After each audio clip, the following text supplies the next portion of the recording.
आज का ये जो वीडियो है वो बहुत ही इंटरेस्टिंग होने वाला है, क्योंकि आज हम लोग एक नए चैप्टर को शुरू करेंगे जो कि चैप्टर 5 है, समांतर श्रेणियाँ। चैप्टर 5 का प्रश्नावली 5.1 को सॉल्व करेंगे। यह बहुत ही आसान है इसको सॉल्व करना। एक बार अगर इसको समझ जाएंगे तो पूरे चैप्टर को लगा लेंगे। तो चलिए देखते हैं कि क्वेश्चन नंबर फर्स्ट में क्या दिया गया है। क्वेश्चन नंबर फर्स्ट दिया गया है, निम्नलिखित स्थितियों में से किन स्थितियों में संबद्ध संख्याओं की सूची एपी है और क्यों। एपी मीन्स अर्थमेटिक प्रोग्रेशन, मतलब समांतर श्रेणी में कौन है और क्यों है, इसी को सॉल्व करना है। तो देखते हैं पहले का फर्स्ट क्वेश्चन इसमें क्या है। क्वेश्चन नंबर फर्स्ट का फर्स्ट क्वेश्चन दिया गया है, प्रत्येक किलोमीटर के बाद का टैक्सी का किराया, जबकि प्रथम किलोमीटर के लिए किराया ₹15 है और प्रत्येक अतिरिक्त किलोमीटर के लिए किराया ₹8 है। इस क्वेश्चन में कह रहा है कि जो प्रथम किलोमीटर का किराया है वह 15 है और उसके बाद अतिरिक्त किलोमीटर का जो किराया है वह ₹8 है। मतलब अगर 1 किलोमीटर जाना है तो ₹15 लगेगा और उसके बाद 2 किलोमीटर जाना है तो उसमें ₹8 ऐड हो जाएगा। इसी तरह से तो चलिए इसको अब हम लोग करते हैं सॉल्व। सॉल्यूशन में लिखेंगे टैक्सी के प्रथम किलोमीटर का जो किराया है वह ₹15, जो कि क्या है क्वेश्चन में यहाँ पे दिया गया है। और उसके बाद फिर दिया है कि अगले प्रत्येक किलोमीटर का जो किराया है वह ₹8 है। तो इसका एक श्रृंखला बनेगा। जैसे अगर प्रथम किलोमीटर का है तो वह किराया कितना है ₹15, और अगर दूसरे किलोमीटर जाना है, 1 किलोमीटर के लिए कितना है 15, 2 किलोमीटर के लिए अगर जाना हो तो कितना लगेगा। इसमें क्या करेंगे, इसमें 15 में 8 ऐड करेंगे, अतिरिक्त के लिए क्या है ₹8 है, तो कितना हो जाएगा 23। और तीसरे किलोमीटर के लिए, 3 किलोमीटर के लिए किराया क्या होगा, 2 किलोमीटर के लिए कितना है 23 है, तो तीसरे किलोमीटर के लिए क्या हो जाएगा, इसमें 8 ऐड कर देंगे, ₹8 है ना अतिरिक्त किराया, तो कितना हो जाएगा 31 हो जाएगा।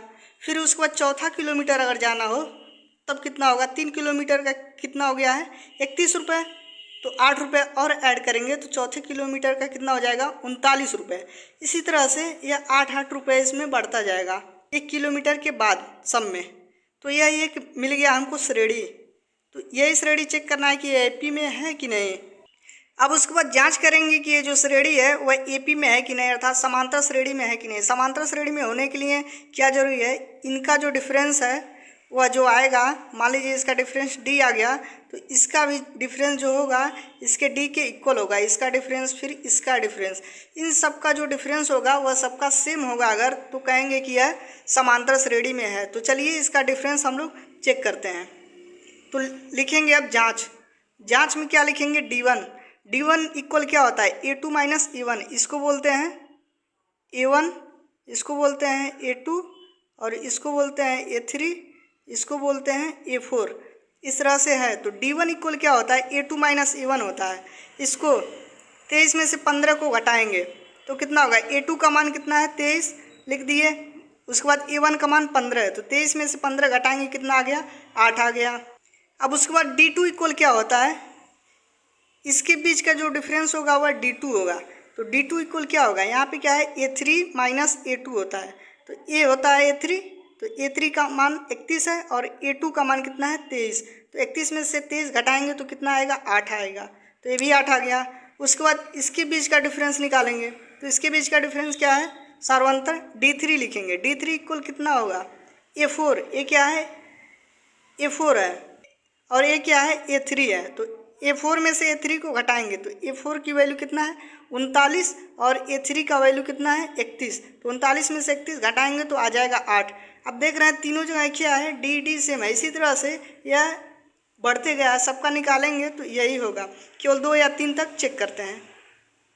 तो यहाँ पे देख रहे हैं सार्वंतर जो है वह सबका क्या है डिफरेंस वह सेम है। जब डिफरेंस सेम होता है तो क्या लिखते हैं, D1 equal D2 equal D3, जब सेम आ गया तो यह AP में होगा, यही इसका रूल होता है। तो लिखेंगे उसके बाद, चूँकि सभी अंतरों का जो अंतर है वह समान है, इसका भी 8, इसका भी 8, इसका भी 8, अर्थात सार्वंतर जो D इक्वल है वह क्या है 8 है, इसलिए दिया गया जो सूची है वह AP है, अरिथमेटिक प्रोग्रेशन में, समांतर श्रेणी में। इस तरह से है। इसका समांतर श्रेणी का क्या होता है, A1 होता है, उसके बाद A2 होता है, उसके बाद A3 होता है, इसी तरह AN तक बढ़ते जाता है। तो यह चेक हो गया कि यह एपी में है। अगर यह मान लीजिए यहाँ पे 9 आ जाता तो यह एपी में नहीं होता। यहाँ पे तीनों सेम आ गया तो यह एपी में है। अगले वीडियो में हम लोग क्वेश्चन नंबर फर्स्ट का सेकेंड क्वेश्चन सॉल्व करेंगे। इसी तरह से और क्वेश्चन देखने के लिए वीडियो को लाइक करें और चैनल को सब्सक्राइब करें।